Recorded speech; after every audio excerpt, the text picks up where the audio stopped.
Good morning class 8। हम लोग पढ़ रहे थे कविता नंबर 10, जीवन नहीं मरा करता है। इसका पेज नंबर 59 हम लोग पढ़ चुके हैं। आज हमने पढ़ना है पेज नंबर 60।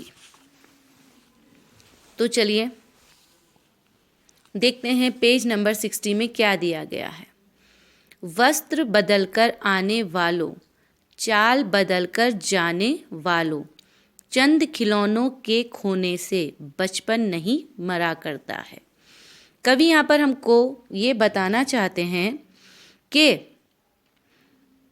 आने वाले टाइम जैसा चल रहा है उसकी तरह उसके अकॉर्डिंग फैशन कर कर, अपने कपड़ों को बदल कर या अपनी चाल को बदल कर इंसान बदल नहीं सकता। जिस तरीके से एक बच्चे का खिलौना अगर टूट जाए तो क्या बच्चे का बचपना खो जाता है? वो बचपना मरता नहीं है। इसी तरीके से लोगों को देखकर अपनी पर्सनैलिटी को बदल लेना, अपने व्यवहार को बदल लेने से इंसान अंदर से जैसा होता है वो पूरी तरीके से बदलता नहीं है। उसके बाद है, कितनी बार गगरियाँ फूटी, शिकन न आई पनघट पर, कितनी बार किश्तियाँ डूबी, चहल पहल वैसी है तट पर। कितनी बार गगरियाँ फूटी, शिकन न आई पनघट पर। देखो, इंसान जीवन में कई बार असफल हो जाता है तो उससे वो निराश नहीं होता है। मतलब हमारी ज़िंदगी में बहुत उतार चढ़ाव आते हैं, तो क्या हम उन असफलताओं से घबरा जाते हैं? हम जिंदगी जीना छोड़ देते हैं? वो यहाँ पर हमको एक मिसाल दे रहा है कि अगर इंसान पनघट पे पानी भरने जाए तो जो मिट्टी के घड़े होते हैं वो कई बार टूट भी जाते हैं। तो क्या पनघट पर उसका कोई फर्क पड़ता है, कोई असर पड़ता है? क्या पनघट को उन गगरियों के टूटने से कोई नुकसान होता है या कोई दुख होता है? नहीं, ऐसा नहीं होता। या फिर लोग घड़े लेकर पानी लेने जाना बंद कर देते हैं? ऐसा भी नहीं होता है। ठीक है ना।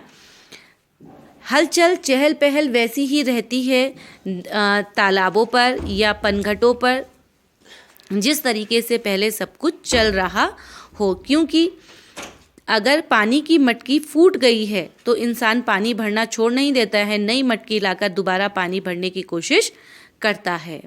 अच्छा, तम की उर बढ़ाने वालों, लौ की आयु घटाने वालों, लाख करे पतझड़ कोशिश पर उपवन नहीं मरा करता है।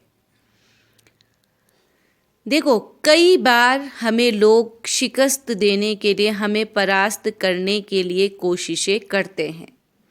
मतलब हमारी जो शक्ति हो, हमारा जो मनोबल हो, उसको तोड़ने के लिए बहुत प्रयास किए जाते हैं, लेकिन हमें अपनी कोशिशों को हमेशा जारी रखना चाहिए। जैसे कि उन्होंने यहाँ पर हमें किस तरीके से समझाया, पतझड़ आने का एक टाइम होता है जब सारे पत्ते गिर जाते हैं। तो कभी ऐसा होता है कि पतझड़ के बाद उपवन उदास हो जाता है? ऐसा नहीं होता है। वो वापस अपने पत्ते आने का इंतज़ार करता है। जैसे स्प्रिंग का मौसम आता है वैसे ही दोबारा पत्ते खिलने शुरू हो जाते हैं। उपवन को इसमें कोई भी दुख नहीं होता है। इसी तरीके से लोग भी हमें नीचे बिठाने के लिए या फिर हमारी उम्मीदों को पस्त करने के लिए बहुत कोशिश करते हैं, लेकिन हमें उनकी ऐसी कोशिशों को कामयाब होने नहीं देना चाहिए। ओके।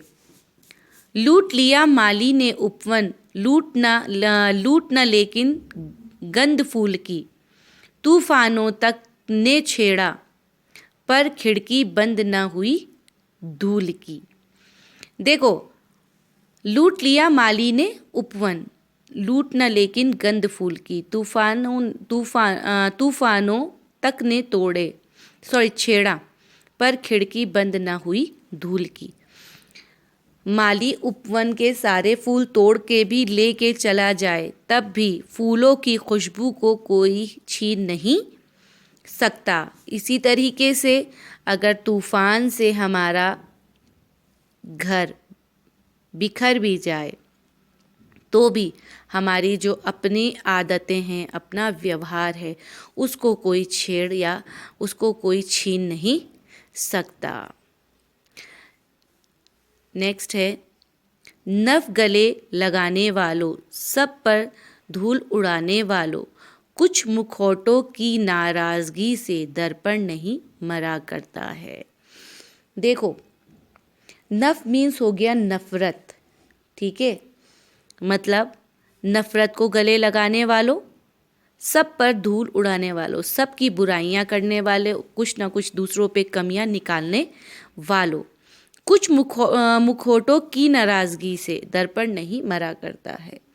कुछ लोगों के गलत व्यवहार से दर्पण अपना जो शीशा है वो अक्स दिखाना बंद नहीं करता, मतलब हमारा चेहरा दिखाना बंद नहीं करता।